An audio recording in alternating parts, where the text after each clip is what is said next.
Hey, so you've done all the work to get somebody's attention and finally get in front of them. Now what? What do you do when you finally get in front of that person you've been working so hard to get their attention and now you have it? Hey, today I'm going to share with you 4 networking tips that I've used over the years to connect with some really amazing people, strong business owners, athletes, so on and so forth. And this strategy works across the board. It's a great way when you finally get that opportunity to be in front of somebody that you've worked so hard to do. These 4 tips will help you across the way. And one of the reasons that this happened was really the worst lunch I ever had that I was invited to. And I took away from that this strategy. So let me share this with you. A couple years ago, probably 8 now, my assistant at the time called me and said, hey, this gentleman keeps calling the office and he really wants a meeting with you. He wants to get the opportunity to get in front of you. And I'm like, I'm not interested. He was a banker, not interested, not interested. And he just kept calling. And so she's like, will you please just meet with this guy? So he's relentless, he's persistent, which is a great thing to be when you're trying to get in front of somebody, get their attention. So I agree, we finally go. He sets a place to meet. He meets at Chipotle, which again, I don't understand why there, but that's where he wanted to meet, so I met him there. And he was standing out front when I pulled up. We said hello, we walked through, and as soon as we sort of crossed the threshold of the restaurant, he starts into this whole rant, if you will, this whole deep stories about cars, like muscle cars and engines he's worked on and all this stuff. The thing about me is that I have no interest in cars. I've had cars that didn't work, and so the thing that's important to me is, does the vehicle get me to and from where I need to go? Is it reliable? That's like the most important thing to me. And so we get into line, we get our food, we sit down, and I mean, this guy is just not stopping. It's just cars, cars, cars, not asking questions. I'm so mentally checked out of this lunch. And you've probably been in those as well, where you're sitting there going, how fast can I get out of this situation? I had a speaking opportunity later that day, so I had a suit on. And at one point he takes hot sauce to put it on his burrito or whatever, and it spills, it hits the tray, shoots all over me. I think I got up and left the table to get napkins and came back and he was still talking about cars. So after a few minutes, I'm eating as fast as I can to get out of there. We stand up, we go to leave. And as we're walking to the door, he says those magic words, hey, we should do this again sometime.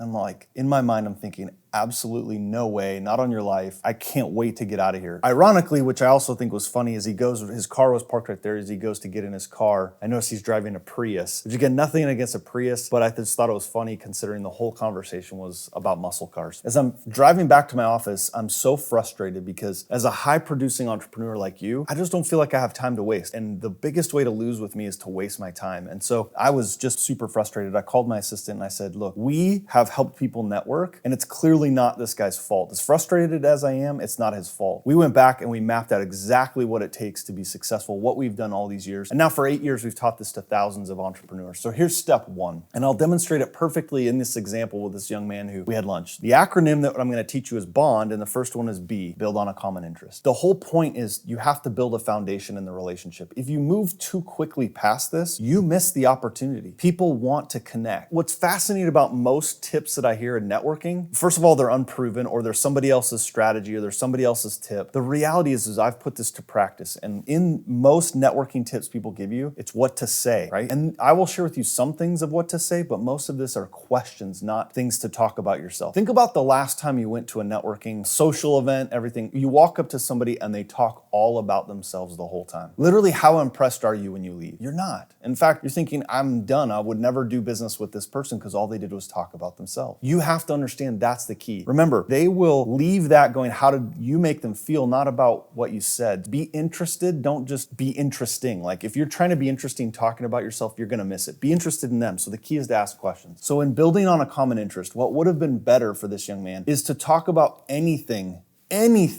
this is the skill, anything that we could have in common that we could build on. And the only way to do that is ask questions. If anything, he could have walked in and said, hey, have you ever eaten here before? What's your favorite thing to eat? You could start there, just the location, the proximity of where we're at, but he didn't. He built on nothing in common. We didn't have that foundation. And so even if he'd asked me for business, I wasn't interested. And once you build on that foundation, you then move to O, which is occupation exploration. You don't want to move to this too quickly. In fact, here's an experiment. Next time you're at a networking social event, watch how fast people walk up and start to ask you what you do. Well, if you throw a little curveball at them and ask them about themselves and learn about them and build on a common interest and then go to occupation. Hey, tell me what you do. You mentioned you're interested in this. How does that line up with what you do for a living? Tell me about your business. How'd you get started? Once you've understood what they do and why they do it, that occupation exploration, you move to the next one. That's N, which is needs discovery. Remember, I've built a foundation, I've connected with you, I've learned about your business. Now I want to talk about what are your needs? Who are you looking to connect with? If we were to somehow have a partnership or just a strategic alliance, who could I connect you with? Who's the most important person you're trying to build a relationship with? Because think about it, if I know that person and I could connect you with them, regardless of whether we do business or not, you're gonna see me as a valuable asset because of the fact I made that connection for you. And that's happened to me hundreds of times. And so once I've now understood what your needs are, maybe you're looking to hire somebody, maybe you're looking for a coach, maybe you're looking for a good book to read, and I can make that recommendation, that's really where the magic in all of this is. Don't try to ask for business too quickly. The last is D, develop an opportunity.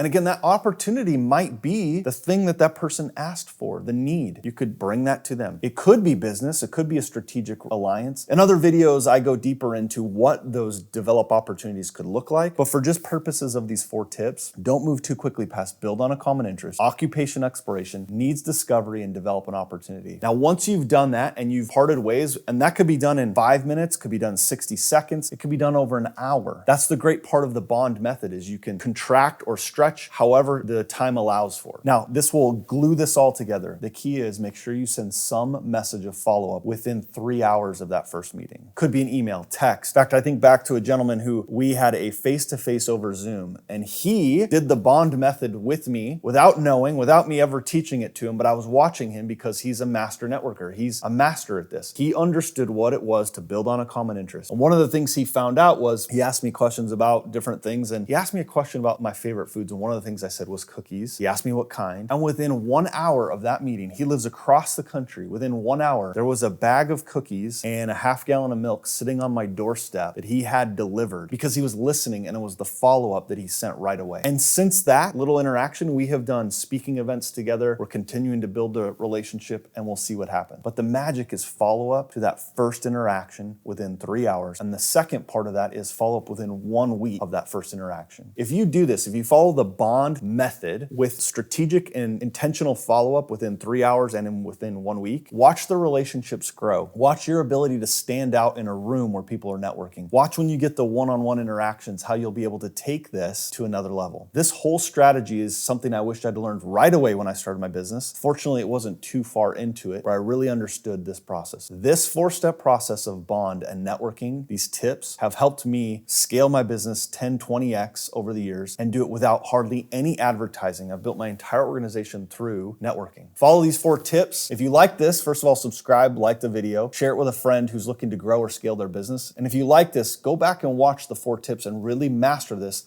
so you can be a master networker.